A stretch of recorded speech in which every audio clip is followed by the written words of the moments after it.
Right guys, so for the first time in ever for me actually, since I've been into PC gaming, I've been able to get a card for the MSRP, which is mental really to say. I've been buying quite a lot of cards, but been mostly from eBay and obviously they're used. So this is the first time I've actually bought a new card at the price it should be. So this is the Sapphire Pulse and we got this for £369, so it's pretty good. It's right around where it should be, and I'm really happy that I managed to get one.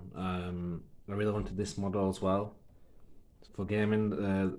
Sapphire have got this software called Trixie, I believe, which basically means you can pick your native resolution and it'll scale it down by whatever you choose. So you could pick 90%, 85%, and then that'll scale it up to your resolution. A bit like DLSS in a way, all a bit like the consoles, what they do sometimes, where you get low resolution upscaled to a higher resolution. So even if this doesn't quite hit the spot gaming, we can tweak it really well to get what we want.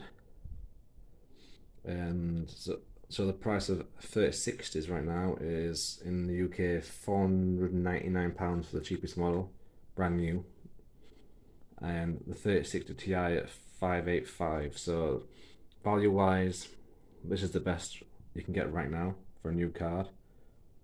You can get 2060s for about the same price as this, but this should comfortably beat the 2060, and hopefully it'll beat the 3060 as well.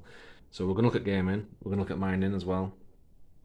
In this video we'll get some benchmarks at the end for mining, and then soon we'll get some gaming benchmarks. So I'm going to open it up and we're going to have a look at the card itself. So the first thing that strikes me with this is how light it is. Yeah, it's still in its plastic sheet, so we'll take that off in a second, but it's so light. We've had 6800 XT, and we've had a 6700 XT, and they're beefy cards. This is nice and light. I'm hoping we can get away with 1440p with this. So you've got 8 gigs of GDDR6, should I say. What they've done is they've lowered the bit bus on this card compared to this 5600 XT, and they've added some of the Infinity Cache, 32 megabytes of it, to try and make some of that gap. It doesn't make all the gap up, it's slightly behind the bandwidth for the 5600 XT. So the higher the resolution, the more it might struggle. But when you compare this to the 3060 Ti, which is going at around what, £600 right now, you're saving £200 on this card for performance. That's not going to be too far away. And the 3060 is at the cheapest £500 upwards. So this is a deal right now. Any card at MSRP right now is a deal, and I'm so pleased we've got this. So this is just a bit of a look at the card. We will be mining this card, but it's also going to be going into the gaming rig. So I've got my benches from when I had a 3060 and some of the AMD cards as well, so I can compare it to those. So look out for a video on this versus the 3060. From what I've seen online, they kind of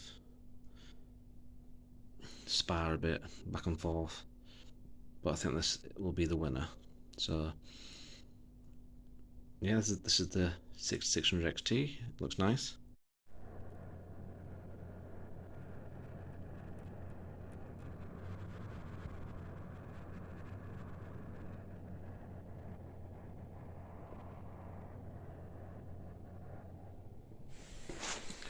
Right, we've got our 6600 XT mining right now, Ethereum. and this is the number we've got.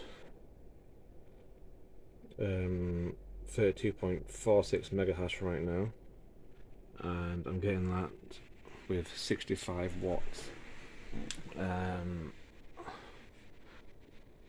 So it's pretty good. I've seen it 55 watts online, but I've not messed with the voltages at all.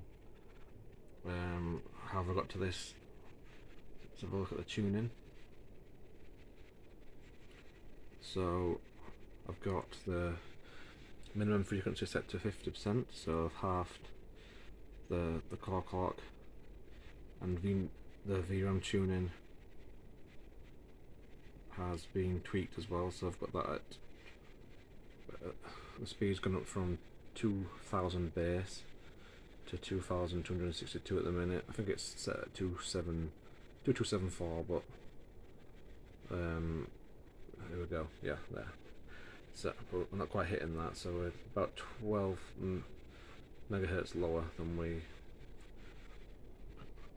would like, but it's still really good.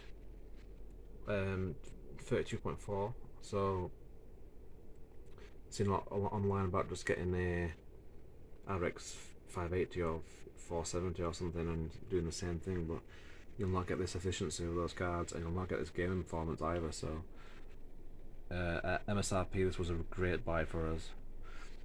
I'm still in the middle of doing some gaming benchmarks as well, but for mining it's great and I'm really happy with it.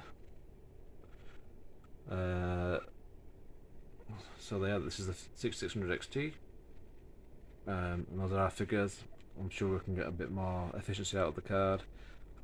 I did get it up to 33 mega hash, but it was unstable. It kept dropping down to like 18 mega hash after about 10 minutes or so.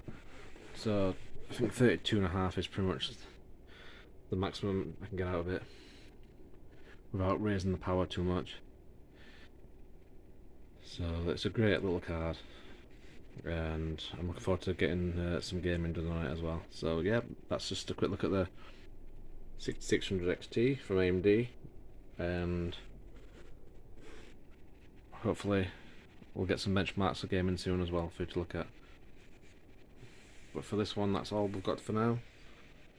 See you soon.